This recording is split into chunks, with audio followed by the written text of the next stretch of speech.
negative things, but the dude is man to man shut down corner.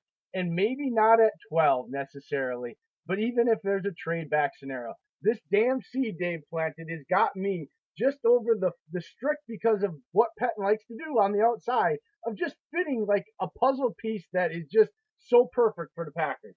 I don't know what else to say, man. It's driving me nuts though, Bruce. Maybe somebody needs to just knock me off this pedestal. You're the smart guy to do it, so go ahead. You called a lot of things. Yeah, I'm with you on cornerback because I look at the team, I look at the defense. I love Kevin King. I think he's a stud when he's healthy, but I don't think he's going to stay healthy. Jair Alexander, I think the guy you can lock in there. Josh Jackson has a lot to prove. And then you got some younger candidates. I don't mind them taking a cornerback high. I wouldn't want to do it over a guy like Burns or Sweat or Oliver. Just say if they're gone, would you take them? Well, if those guys are all gone and they took Greedy Williams, I would have a problem. I'm not pushing for Greedy Williams. I like his feet. I like his fluidity. He's athletic. He's super fast. I like the fact he's long and winged and he can still wrap guys up even though he's got that speed. But I have no problem with Greedy Williams as well. How do you feel about Justin Lane? Who is that? Justin Lane. I'm not as high on him as a lot of people are. Again, he was a guy that didn't jump out to me early, and I didn't watch too much of him. Yeah, I agree with you. That's what I was asking. A lot of people are raving about him, and he might go late too. What about an unexpected position or an unexpected, move you might see that really isn't being talked about that the Packers either you think they should make or you think they would make? Two of them come to mind. One is at 30, especially at 44. I think you got to consider Jeffrey Simmons. I know some people talk about his red flags just off the field.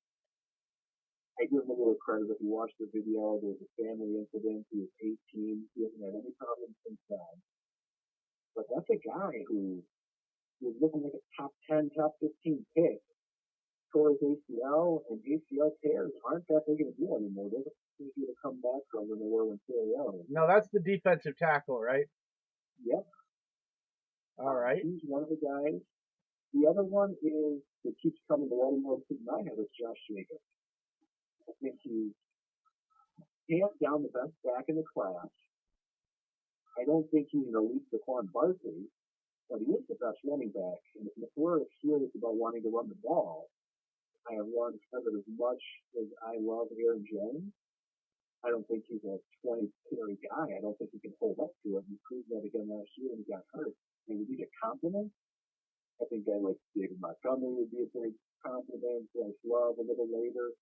But if Josh Jacobs is there at 44, I think that would be a really interesting story. So that's definitely that's kind of a no-brainer pick then for you. Now, okay, well let's go there then at 44. Dave, try to give him 5 guys, Dave, that off top of your head would probably be there at 44, and and throw in Jacobs and 4 other guys, and see where Bruce would go there. Because I'm not real familiar with the top of the second round. Jacobs was going to be my other one. I'm just not familiar with, outside of the first round, I haven't paid attention to who's going to go in that top 15 or so of the second round. There's just so many dang guys there that the board gets so jumbled up there that I kind of skip the second round going to third round guys.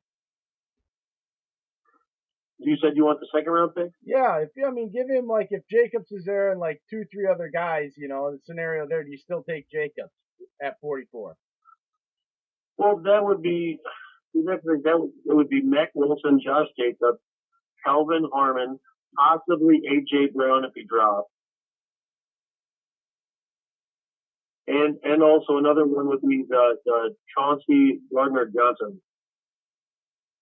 Who you got there if that's your picks at 44, Bruce?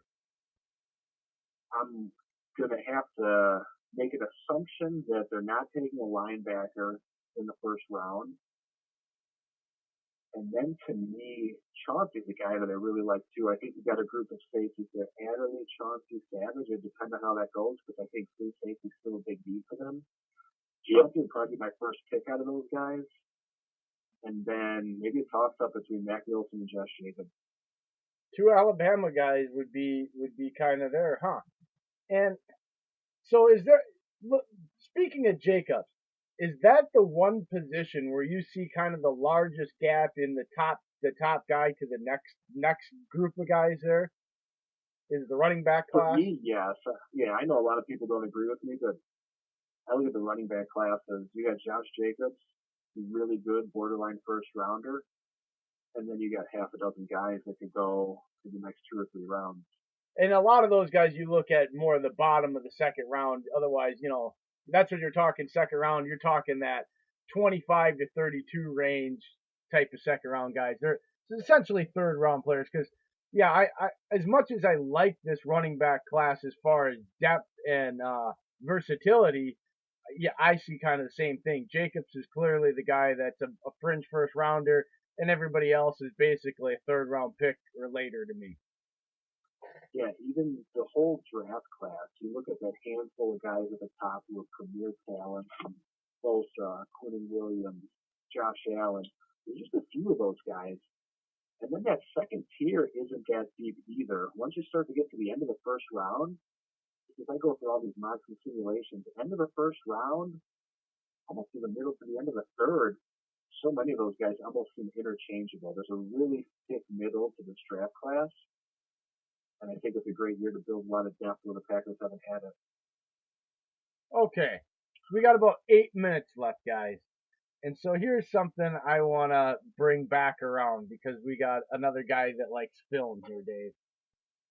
It came into light that last year, with the terrible year that Rodgers had, he was a miracle playing on a lateral plateau tibial fracture, which is very debilitating for anybody, let alone somebody out there playing quarterback, regardless of what people want to say out there. Given that knowledge, is Rodgers just going to light the league on fire? Because you're talking about now, Bruce, a Hall of Fame caliber quarterback, still in the prime of his career, and now you have zero film going into the beginning of the season of what he's going to be able to do in a new scheme. That to me is a nightmare for any team having to face a guy like that. And he's highly motivated with 28,000 new chips on his shoulder to piss him off on top of it all. What should we see from Aaron Rodgers this year? Yeah, I'm with you because he's a guy that wherever you believe in this whole saga that's come up in the last few weeks, definitely a guy who plays with a chip on his shoulder. He's out there with an attitude. And if it's as bad as some people are making it out to be, he's going to be on a mission to show everybody how much McCarthy was holding him back. And I think he's a guy who is really good at throwing the deep ball, and he had full autonomy to change plays. So I don't think it's a surprise he changed a lot of the deep ball. But if LaFleur comes in with more of a quick hit offense, and Rodgers buys into that, I think he's got the skill set to just tear the league apart. And if he's going in there playing angry, I don't know how you stop him. Dave, I think, both agree that Aaron last year, that's above average. But, I don't think he was above average. I think he was still good. He was playing with a hurt knee.